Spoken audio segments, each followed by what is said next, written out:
This is your Genesis Scottish Open Tournament preview and best bets on for the win. I am Sandman of Sandman Sports. Pleased to be joining you today. This is the one of the two PGA Tour events we got on the schedule. We're only going to be covering this one because of time restrictions.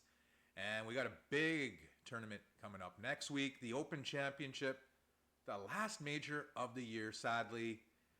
But here we are. We're going to get into this event, and we're going to cross the pond in Scotland. Oops, pressed the wrong button there.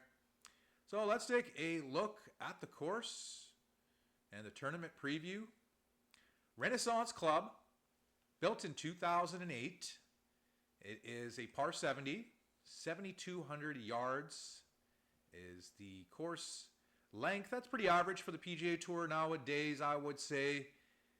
It's only got two par 5s, so maybe a little bit of a disadvantage for the Bombers. And it's considered a links golf course, but not your typical links. It's just built a little bit different. Maybe, I guess you could call it a US version of a links course. Still really big greens, really good chance to have some three putts on that course. And what was the last thing there? Okay, we're going to get into the keys to win on this course. Keep pressing the wrong button here. Ball striking. Being a links course, you got to control your ball, and you got to hit a lot of greens. Obviously, you got to be pretty close to the pin, you would think. Driving accuracy is also another key here. We have some major fescue, long, wispy grass. Not your typical 4 or 5 inches you see in the States. This stuff's going to wrap around the hosel and shoot it any which way it can. So you got to be in the fairway, be able to control your spin and attack these pin locations. Wind management, obviously. We're in Scotland. We're near the coast. You got to control your ball in those crosswinds, downwind, into the wind. Crosswinds, I think, is what the pros struggle with the most. Your ball can just be going 45 degrees in one direction, and you got no control, and especially if you're not in the fairway. Approach play is definitely going to be something to be looked at here. You got to be able to attack these pin locations and not put yourself in three-putt territory, because a lot of three-putts will be happening this week on tour. And scrambling, believe it or not, you're going to need it on this course. There is not much rough around the green, so a lot of the balls will be rejected in each different ways they can be. And you're probably going to have to use some putters off the green. I'm guessing 3-wood, hybrid type clubs off the green. Some bump and runs, keep the ball low, and try to save par when you can on this course. And it's got some pretty fast greens for being a links course. It's only 20 years old, so maybe doesn't have the wear and tear of some of the older traditional style links courses. And we're going to slide on over, take a look at the top contenders in this week's field. Just off the top, I've noticed that Colin Morikawa is not in this field. Cameron Young is not in this field. Justin Rose, also not in this field. Even Jordan Spieth, I've noticed, is not playing, which kind of surprises me, but everyone has their own different way of preparing for the big tournaments coming up on tour. Even Joaquin Niemann is skipping this event. He played the event in the DP World Tour last week, and now he's going to take the old siesta, and he'll be back next week at the Open Championship at Royal Birkdale. On top of the board, it's Scotty. Surprise, surprise. 6-1 this time. Only one win this year. Is he due? Is this the course? Probably. He's at top 10s the last, I think, 3 of the last 4 years here. So Scotty Scheffler is your top dog on the odds board. 6-1. Rory, former champion here. He's had a lot of success.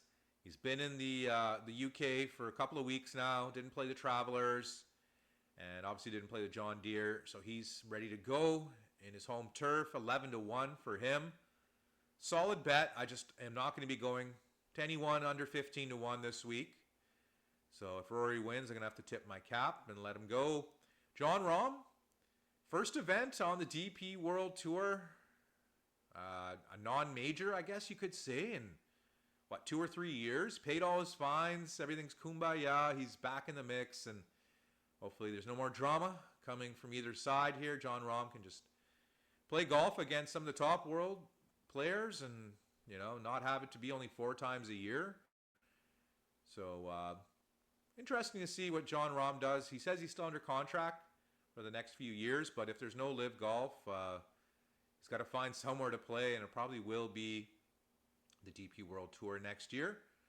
We'll see. Matt Fitzpatrick's the next guy up in the lead odds board, 17-1. The guy's won 3 times this year, well deserved in those odd settings.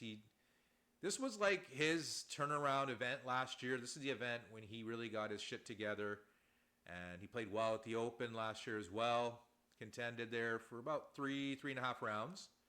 So Matty Fitz, 17-1. Not a guy I'm going to go to. Just a spoiler alert for my picks this week. Not going to go to Matt Fitz. But he's playing some really good golf. So if anyone is going to him and he gets across the line, props to you. Tommy Fleetwood, 19-1. Can't go there. Has not been threatening. The final rounds have been just back to his old Tommy Fleetwood ways, which isn't good. And a guy who, he's playing well on pretty much any golf course, but he's back in his home turf of the UK. I know he's from England, but he plays a lot of golf all over the British Isles. So Tommy Fleetwood, going to have to take a pass, 19-1. Just a little too rich for my blood. And yeah, a lot of guys are not in this field that I thought were going to be in this field. Cam Young not in this field. No Morikawa either. Morikawa I can kind of see, he has that iffy back. So yeah, that makes sense. And, he knows the Open's up next week. Doesn't want to play 2 weeks in a row. And we will see. Let's take a look at the 4 guys I threw on my betting board for this week. Xander Schauffele, former champ, great ball striker, top 20s at every major you can think of for the last, 4 or 5 years. Got him at 19-1. I think he is coming into form, played really well at the U.S. Open, just had a very iffy 4th round. But other than that, Xander, 19-1. Sign me up. I love it. And let's see if he can get a second win this year. Both would be overseas. He did win the Bay Current in Japan. And let's see if he can get another one here in Scotland. And we got Kurt Kitayama, the next guy up, 55-1. Kurt hits a nice flat ball flight. He can control his ball. Being a former DP World Tour player, that's where he earned his stripes to get onto the PGA Tour. He's played a lot of links golf. I like him. And he's a long ball hitter, which helps. A lot of the past champions here have been long ball hitters. And let's see if he can fit that bill.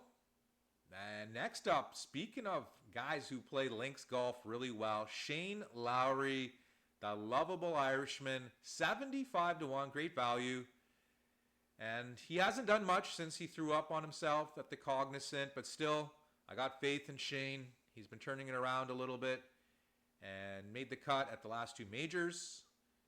And let's see if Shane can make some putts and play some links golf here. 75-1. Kind of fancy him next week as well at the Open. And he's probably half the odds next week compared to here. 75-1. Sign me up. Shane Lowry all day. And my value pick of all value picks is Ryan Fox, 110-1 with an each way, 8 placings.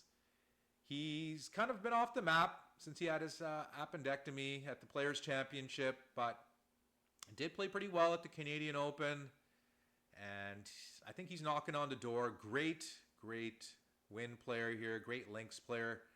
Coming from New Zealand, you got to be able to play well in the wind. And he obviously earned his stripes on the DP World Tour as well. So 3 of the 4 guys here pretty much got their start in Europe playing in those wins on those links courses. So I love it. Ryan Fox, a guy he can play with the big boys. He's won some big events there in the European Tour. And let's see what he can do. Wouldn't mind if he cashes an each way placing there. So that pretty much does it for this week's episode. Thank you for sticking with us. Hit that like, hit that subscribe, leave a comment below. Who do you like this week? Who do you not like? Sandman Sports Network here, bringing you some golf, NFL, NBA sports betting action. And yeah, we're pumped up for the Open next week. It's going to be the last major of the year, sadly.